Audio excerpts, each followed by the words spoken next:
Dios nos bendiga. Vamos a buscar Génesis capítulo 2, versículo 7 y Ezequiel capítulo 18.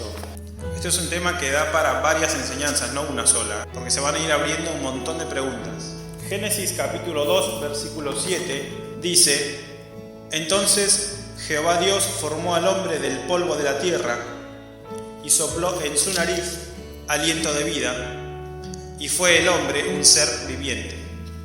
Ahora, en Ezequiel capítulo 18, en el versículo 4, Dios le dice al profeta Ezequiel: He aquí que todas las almas son mías, como el alma del Padre, así el alma del Hijo es mía, el alma que pecare, esa morirá. Dios creó al hombre del polvo de la tierra y sopló en su nariz aliento de vida. Esa palabra, aliento, se traduce como hálito o como viento o como espíritu. Es decir, que el hombre es polvo de la tierra y tuvo vida recién cuando Dios le sopló espíritu en su nariz, cuando le dio espíritu de vida. Ahora bien, seguido de eso, en Génesis dice que el hombre fue un ser viviente. Es decir, a partir de ahí estuvo vivo. Sin ese espíritu de vida, el hombre estaba muerto, no tenía vida, era un cuerpo inerte, sin vida.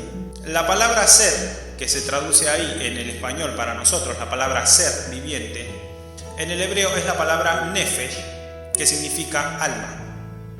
Entonces, el hombre es cuerpo y espíritu, lo cual forman un alma.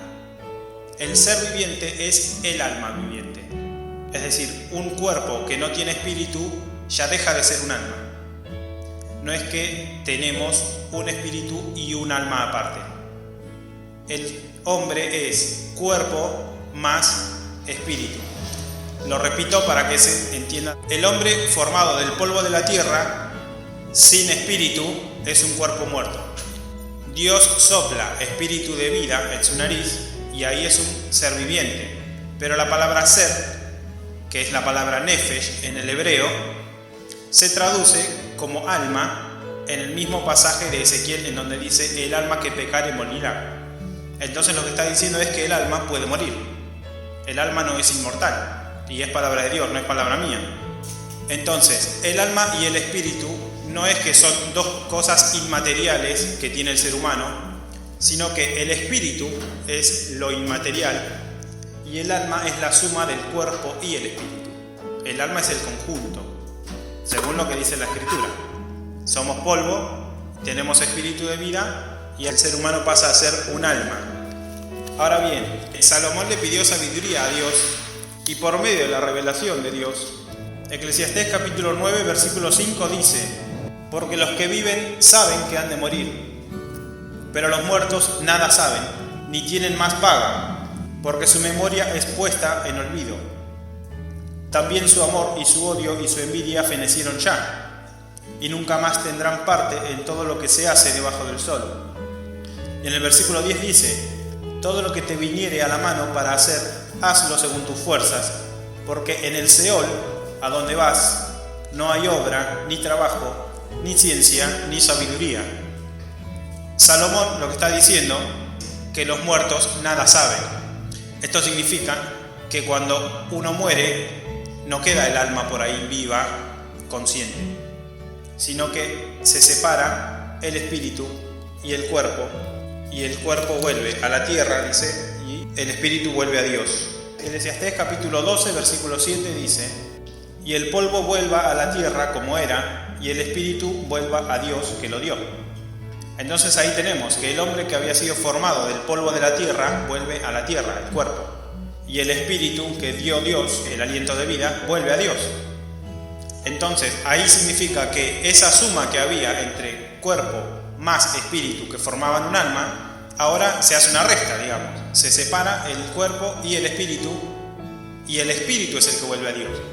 Y el alma deja de existir. Ahora, esto no solamente lo dice Salomón, también lo puede encontrar en Salmos capítulo 146, versículo 4, que dice que cuando el espíritu sale, perecen los pensamientos. Y cuando Jesús va a resucitar a Lázaro también. Porque Jesús mismo equipara esta muerte como un sueño. El alma está inconsciente como cuando uno está durmiendo está inconsciente. No quiere decir que el alma esté viva, sino que es un estado de inconsciencia. El ser humano cuando duerme no sabe que está durmiendo, lo sabe solamente cuando despertó.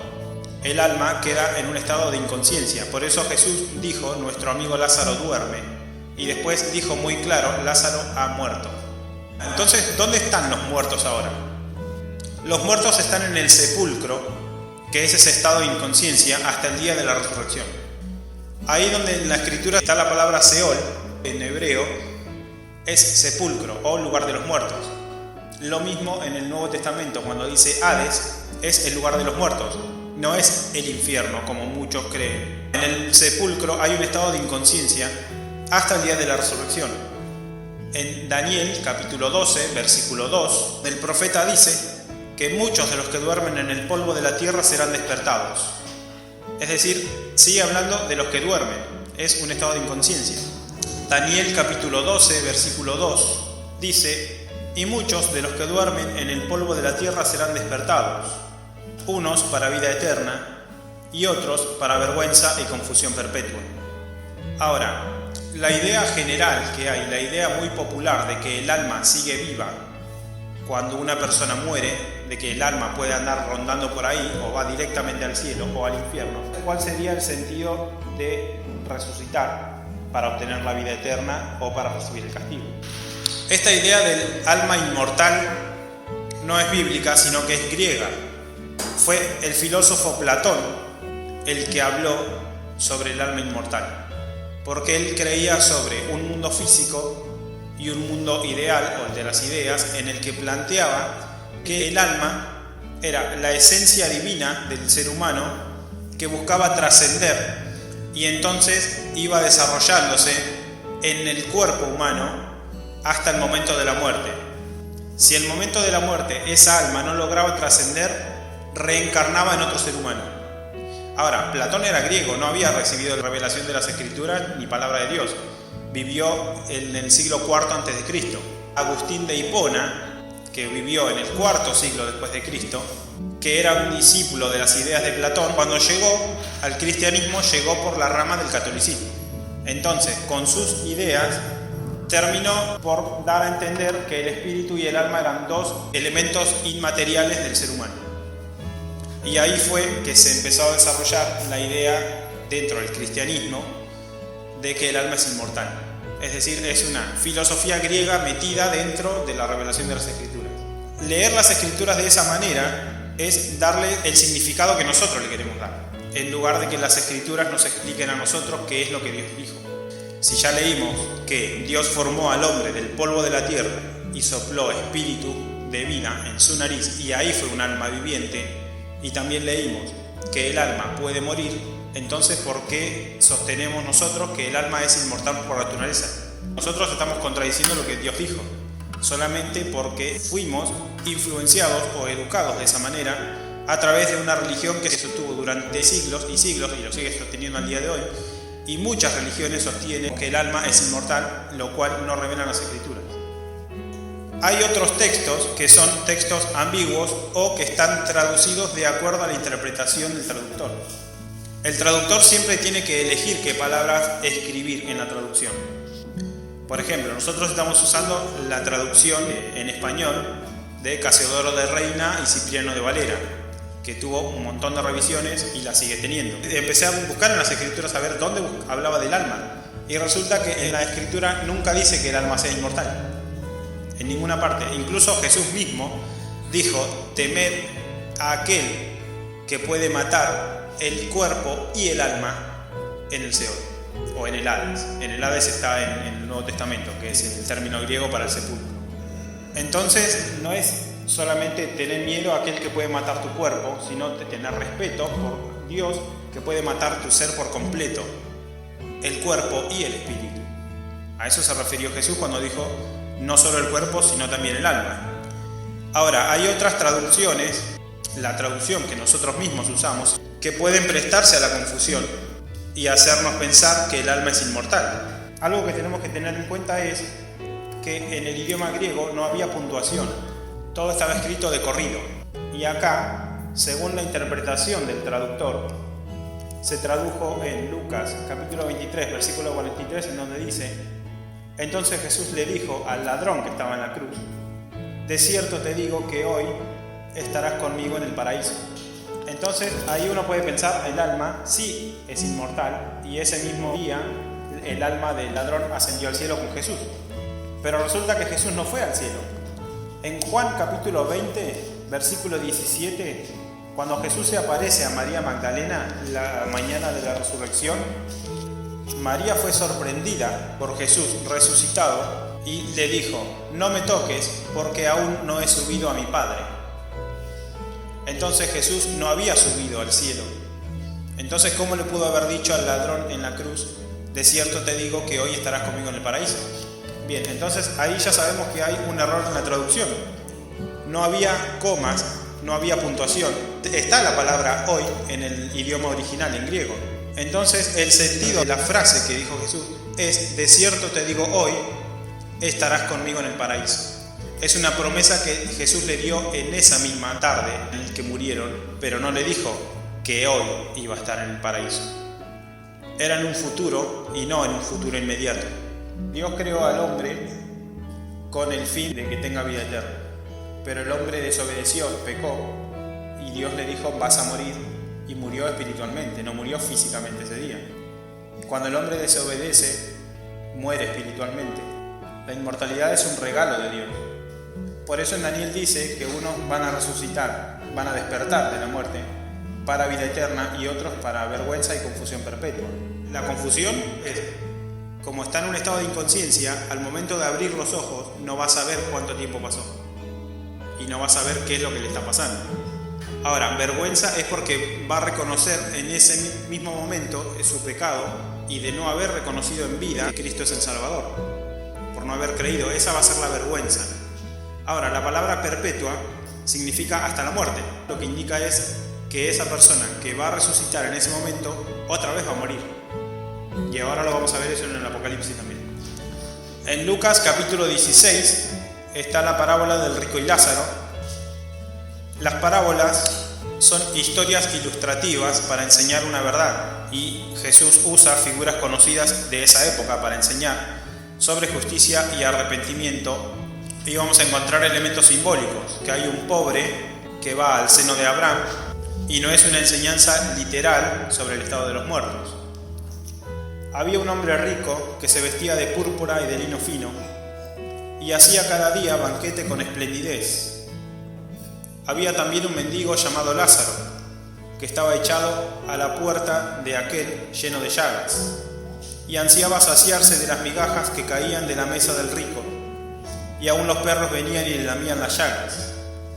Aconteció que murió el mendigo y fue llevado por los ángeles al seno de Abraham. Y murió también el rico y fue sepultado. Y en el Hades alzó sus ojos, estando en tormentos, y vio de lejos a Abraham y a Lázaro en su seno.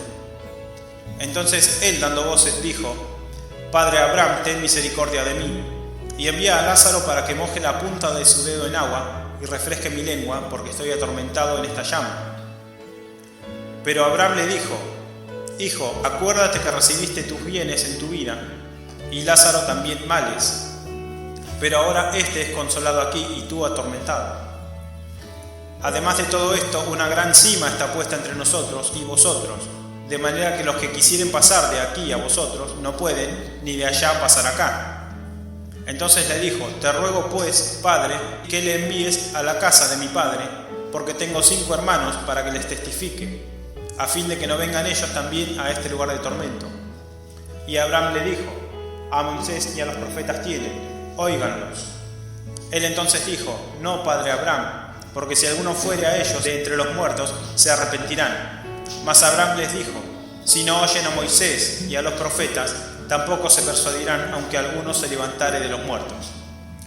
Ahora, estamos hablando de que en la muerte no hay conciencia, y Jesús dice que Abraham está hablando. Entonces, esto ya es una historia que no la podemos tomar de manera literal. ¿Por qué? Porque Abraham no tiene manera de hablar, y mucho menos comunicarse desde el cielo hasta la tierra. Ahora, hay incluso exageraciones, porque dice que envíe al mendigo para que moje su lengua con agua, con una gota de agua. Pero si está en total tormento, ¿qué diferencia habría con tomar una gota de agua?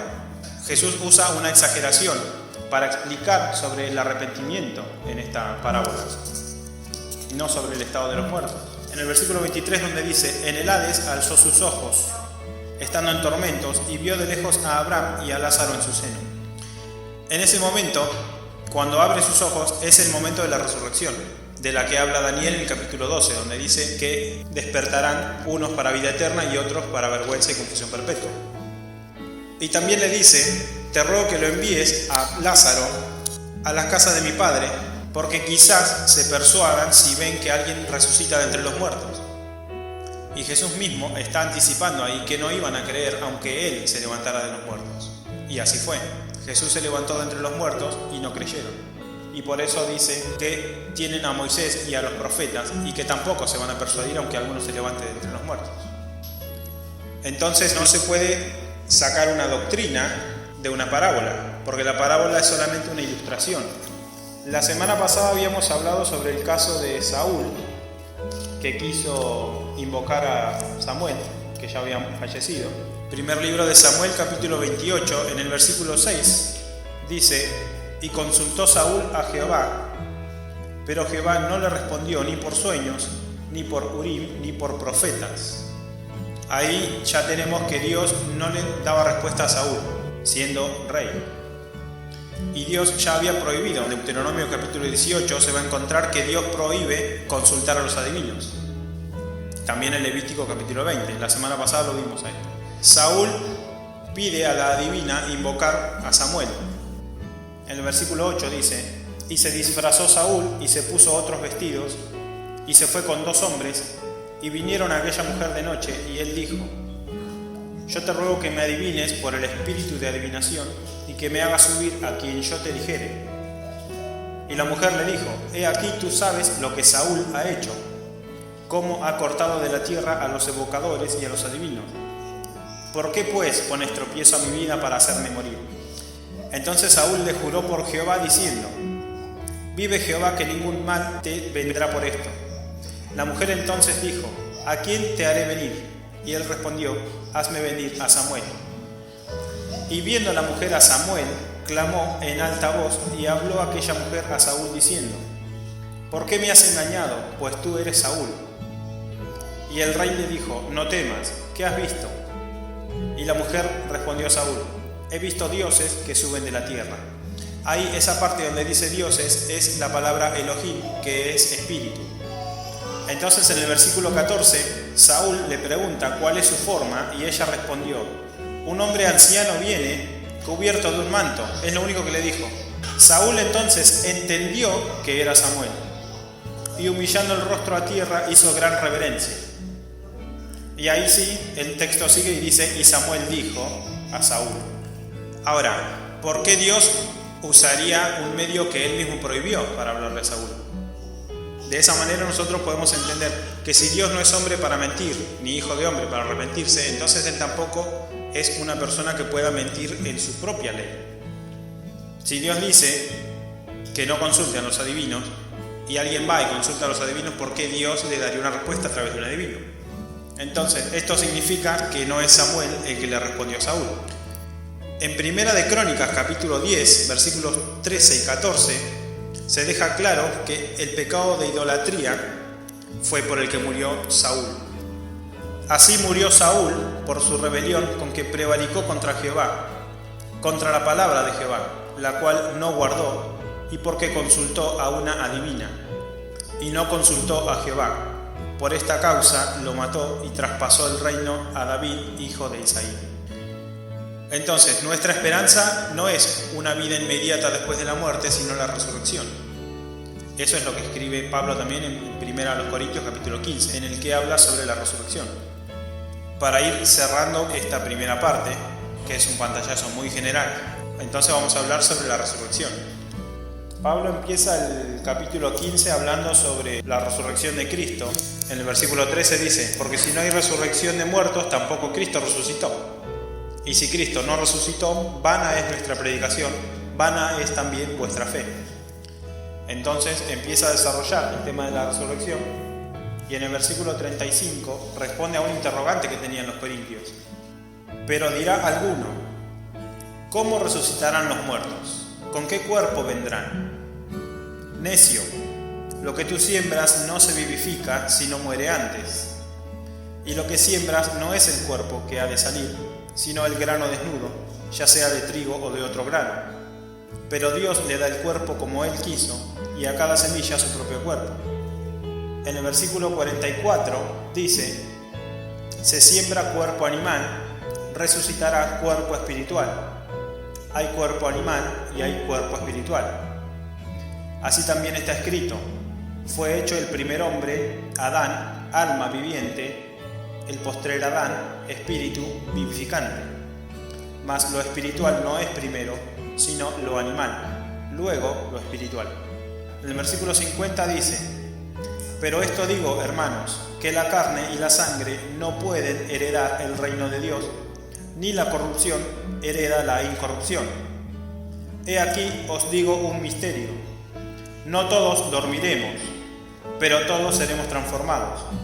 En un momento, en un abrir y cerrar de ojos, a la final trompeta, porque se tocará la trompeta, y los muertos serán resucitados incorruptibles, y nosotros seremos transformados. Esto mismo explica Pablo a los tesalonicenses cuando ellos estaban teniendo dificultades para entender qué pasaba con los muertos. En la primera carta a los tesalonicenses, capítulo 4, Pablo explica lo mismo, porque los tesalonicenses estaban afligidos pensando en que aquellos seres queridos que ya habían fallecido no los iban a ver nunca más. Y entonces Pablo les explica que el día de la resurrección nos vamos a ver. De esto se hicieron distintas doctrinas y el texto para mí es uno de los más claros de la Escritura, en donde habla sobre el arrebatamiento de la iglesia. Pablo dice: tampoco queremos, hermanos, que ignoréis acerca de los que duermen, para que no os entristezcáis como los otros que no tienen esperanza. Porque si creemos que Jesús murió y resucitó, así también traerá Dios con Jesús a los que durmieron en él. Por lo cual os decimos esto en palabra del Señor, que nosotros que vivimos, que habremos quedado hasta la venida del Señor, no precederemos a los que durmieron. No precederemos a los que durmieron. Es decir, primero va a ocurrir la resurrección y después la transformación de los que hayan quedado. Y Pablo lo sigue explicando. Porque el Señor mismo, con voz de mando, con voz de arcángel y con trompeta de Dios, recuerde que en 1 Corintios capítulo 15 dice que sonará la trompeta, con trompeta de Dios descenderá del cielo, y los muertos en Cristo resucitarán primero. Luego, nosotros, los que vivimos, los que hayamos quedado, seremos arrebatados juntamente con ellos en las nubes, para recibir al Señor en el aire, y así estaremos siempre con el Señor. Luego de la resurrección, seremos transformados y arrebatados. Es decir, que el arrebatamiento va a ocurrir después de la resurrección y no antes, como muchas veces se enseña. Muchas veces se dice que el arrebatamiento de la iglesia va a ocurrir para no estar en los tiempos del fin. Y eso no es lo que está diciendo Pablo. Está diciendo que primero van a resucitar los muertos en Cristo y después lo que hayamos quedado vamos a ser transformados y arrebatados. Y vi tronos y se sentaron sobre ellos los que recibieron facultad de juzgar. Y vi las almas de los decapitados por causa del testimonio de Jesús y por la palabra de Dios, los que no habían adorado a la bestia ni a su imagen, y que no recibieron la marca en sus frentes ni en sus manos, y vivieron y reinaron con Cristo 1000 años. Pero los otros muertos no volvieron a vivir hasta que se cumplieron los 1000 años. Esta es la primera resurrección. Ahí ya vemos que Juan está hablando sobre una primera resurrección, y después hay otra, en donde Juan lo vuelve a relatar, en el versículo 12. Y vi a los muertos, grandes y pequeños, de pie ante Dios. Y los libros fueron abiertos, y otro libro fue abierto, el cual es el libro de la vida. Y fueron juzgados los muertos por las cosas que estaban escritas en los libros, según sus obras. Y el mar entregó los muertos que había en él, y la muerte y el Hades entregaron los muertos que había en ellos. Y fueron juzgados, cada uno según sus obras. Y la muerte y el Hades fueron lanzados al lago de fuego. Esta es la muerte segunda. Y el que no se halló inscrito en el libro de la vida fue lanzado al lago de fuego. Ahí vemos que Juan habla sobre una segunda muerte, que eso es lo mismo de lo que habla Daniel en el capítulo 12, donde dice que unos serán resucitados para vergüenza y confusión perpetua, que perpetuo significa hasta la muerte, es decir, que van a tener una resurrección para volver a morir. Ahora, ¿cómo va a ser esa muerte? En el capítulo 20, versículos 9 y 10 dice: y subieron sobre la anchura de la tierra y rodearon el campamento de los santos y la ciudad armada, y de Dios descendió fuego del cielo y los consumió.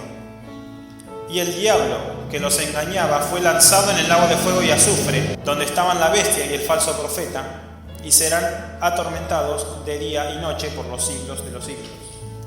¿Qué nos imaginamos por el lago de fuego? El infierno.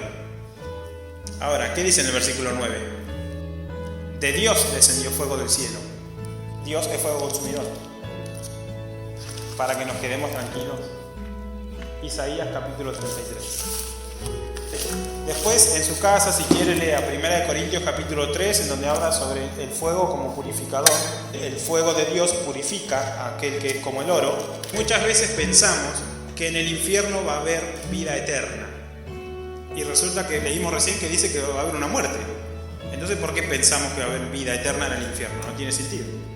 De hecho, eso es como si Dios pasara de ser amor a ser un verdugo, a ser un torturador. Entonces como que se distorsiona también el carácter de Dios y entendemos que Dios está torturando por toda una eternidad. Por eso, en Isaías capítulo 33, versículos 14, dice: los pecadores se asombraron en Sión, espanto sobrecogió a los hipócritas. Escuche la pregunta: ¿quién de nosotros morará con el fuego consumidor? ¿Quién de nosotros habitará con las llamas eternas? ¿Y cuál es la respuesta? Versículo 15. El que camina en justicia y habla lo recto. El que aborrece la ganancia de violencia. El que sacude sus manos para no recibir cohecho. El que tapa sus oídos para no oír propuestas sanguinarias. El que cierra sus ojos para no ver cosa mala. Este habitará en las alturas. Fortaleza de rocas será su lugar de refugio. Se le dará su pan y sus aguas serán seguras. Es decir, aquel que es justificado va a habitar en las llamas eternas, que es la gloria de Dios. Jesús va a venir manifestado con poder y gloria. La gloria de Dios se manifiesta mediante el fuego. Cuando hubo inauguración del tabernáculo en el desierto con Moisés, descendió fuego del cielo. Cuando hubo dedicación del templo que construyó Salomón, en el altar hubo fuego del cielo. Es la gloria de Dios. Y también después, si quiere, lo puede leer en su casa, en Ageo capítulo 2, cuando se hace la dedicación del segundo templo, Ageo dice: la gloria postrera será mayor que la primera. Es decir, el fuego va a ser mayor que el primero. Y resulta que en la inauguración del segundo templo no hubo fuego. Ahora, Ageo estaba hablando sobre la manifestación más grande de Dios en la tierra, que es la encarnación de Cristo. Y se cumplió al tiempo del nacimiento de Cristo y cuando Él fue bautizado. Por eso también en Hebreos van a encontrar que Jesús es el resplandor más grande de la gloria de Dios. En Hebreos capítulo 1 está eso. Es muy amplio este tema. De hecho, si ahora usted con este entendimiento empieza a leer las Escrituras de nuevo, se va a encontrar con que se le empiezan a desmoronar un montón de creencias que tenía. A mí me pasó, como vimos hace un momento sobre el arrebatamiento. El arrebatamiento va a ocurrir después de la resurrección, dice en la Biblia, no antes. Muchos enseñan que va a haber 7 años de un gobierno mundial del anticristo y que la iglesia va a ser arrebatada para no sufrir esa época. Pero resulta que a los mismos profetas les cortaban la cabeza, los perseguían, ¿y por qué a nosotros nos va a pasar lo mismo? De hecho, en el capítulo 13 de Apocalipsis habla de que la bestia va a perseguir a los que son fieles a Jesús. Entonces, si la iglesia no va a estar en la tierra, ¿a quiénes va a perseguir? No tendría sentido. Es decir, no tiene sentido decir que la iglesia va a ser arrebatada y que después va a ser perseguida, si no va a estar, según esa teoría. Pero según las Escrituras vemos que sí va a estar la iglesia. Algunos dicen solamente va a estar el pueblo de Israel y los que no creyeron en el Evangelio. Y ahí dicen también que el Espíritu Santo se va a ir con la iglesia en el arrebatamiento, pero entonces ¿cómo va a haber convencimiento de pecado mientras no esté el Espíritu Santo? O sea, tampoco tiene sentido esa teoría entonces, del arrebatamiento antes de la tribulación. Se empiezan a abrir un montón de preguntas en donde empezamos a revisar ya qué es lo que venimos creyendo durante años. Por ahí uno dice, sí, aprendí esto hoy, pero resulta que después, encontrándonos con las Escrituras, es todo lo contrario. Porque se toman versículos aislados para hacer doctrinas de hombres. La idea es que tengamos las Escrituras como fundamento de nuestra fe, que es la revelación de Cristo.